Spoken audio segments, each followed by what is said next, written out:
1 KG चीनी का मूल्य 48 रुपया है, तो 300 ग्राम चीनी का मूल्य कितना होगा तथा 12 रुपया में कितना चीनी मिलेगा। आइए बनाते हैं इस सवाल को। बहुत ही प्यारा सा सवाल है। 5 से 10 तक के वर्ग के सभी छात्रों के लिए इस प्रकार के सवाल पूछा जाता है और इस सवाल को हम लोग हल करेंगे बहुत ही आसान से। इस प्रकार के सवाल को बनाने के लिए एक नियम जो होता है वो हल करने के लिए बहुत आसान होता है। एक नियम में क्या होता है, जब भी इस प्रकार का सवाल रहे, एक तरफ हम लोग वस्तु को लिखते हैं आइटम बराबर प्राइस मूल्य। 1 केजी चीनी हो गया मेरा वस्तु, 48 रुपया हो गया मेरा मूल्य। तो वस्तु को एक साइड रखेंगे और मूल्य को एक साइड रखेंगे। तो 300 ग्राम चीनी का मूल्य कितना होगा। फिर पूछा गया 300 ग्राम चीनी का मूल्य क्या होगा। तो चीनी क्या है, चीनी वस्तु है, तो वस्तु को 300 ग्राम वस्तु की तरफ से रखेंगे और मूल्य पूछा गया है तो मूल्य को हम लोग x मानेंगे। और इस प्रकार हम लोग मूल्य पूछा गया है तो मूल्य भी निकाल सकते हैं, और अगर वस्तु निकालना होता है कि इतना रुपया में कितना वस्तु मिलेगा तो वस्तु को भी हम लोग इसमें आसानी से निकाल सकते हैं। तो चलिए आइए बनाते हैं इस पर सवाल को बहुत ही आसान से, आप लोगों को एकदम समझ में आ जाएगा।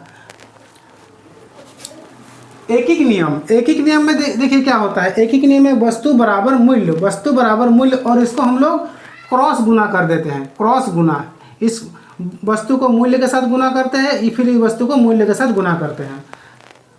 ठीक है, तो 1 केजी चीनी का मूल्य 48 रुपया है। 1 केजी चीनी का मूल्य कितना है, 48 रुपया।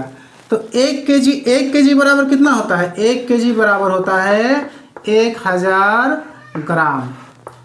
इसका मतलब क्या हुआ कि 1000 ग्राम चीनी का मूल्य 48 रुपया है। तो मेरा वस्तु क्या है, चीनी है, कितना है, 1 केजी है।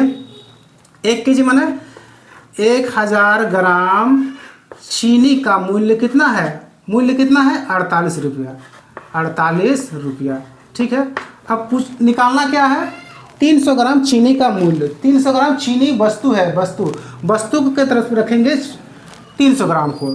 300 ग्राम मेरा क्या है, चीनी है, और 300 ग्राम चीनी का दाम कितना है नहीं मालूम, तो इसको हम लोग x मान लेते हैं।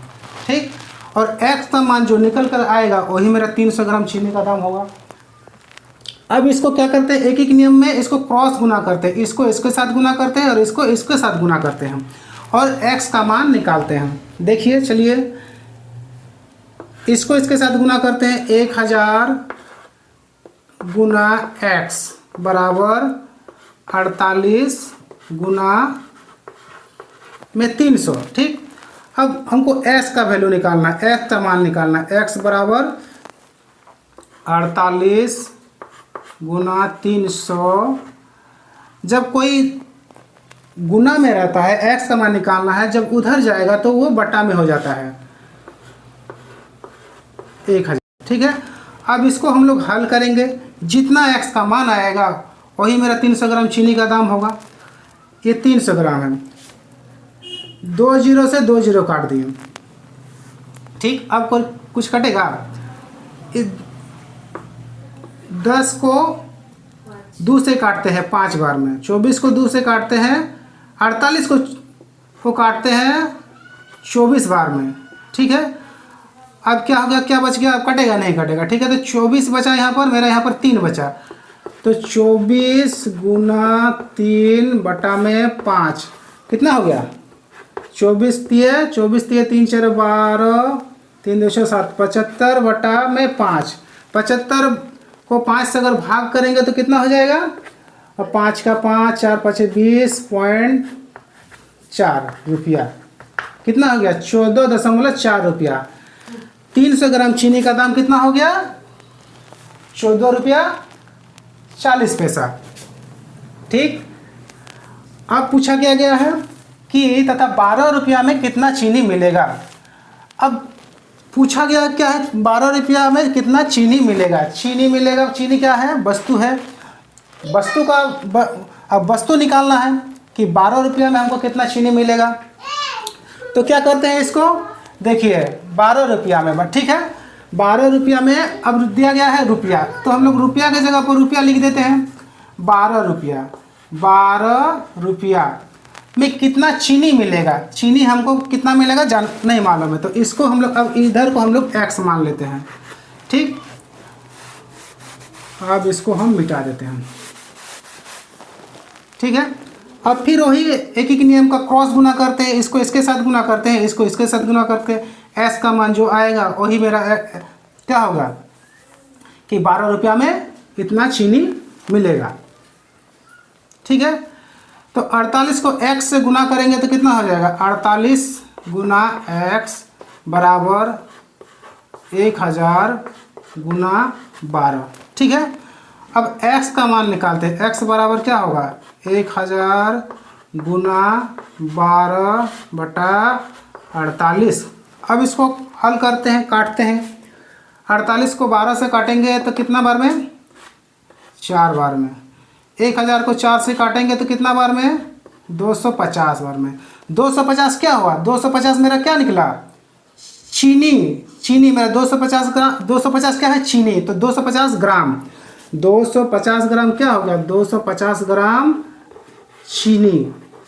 कितना रुपया में, 12 रुपया में मेरा 250 ग्राम हमको चीनी मिलेगा। ठीक है, और इस प्रकार के सवाल 5 क्लास से लेकर 10 क्लास तक के, यहाँ तक कि बहुत सारे जो प्रतियोगिता परीक्षा होता है उसमें पूछा जाता है। और इस प्रकार के सवाल को एक एक नियम से हम लोग आसानी से हल कर सकते हैं, और एक एक नियम से बहुत सारे सवालों को हल किया जा सकता है बहुत ही आसानी से। एक एक नियम अगर आपको समझ में आ रहा है तो बताइए, कमेंट में ज़रूर बताइएगा कि एक एक नियम आप लोगों को समझ में नहीं आया। अगर नहीं आया तो कमेंट जरूर कीजिएगा। अगर एक एक नियम को समझ लिए तो मैथमेटिक्स का कम से कम 50% सवाल एकदम आसानी से, बहुत आसानी से बना लीजिएगा। एक एक नियम से बहुत सारे सवालों को हल किया जा सकता है।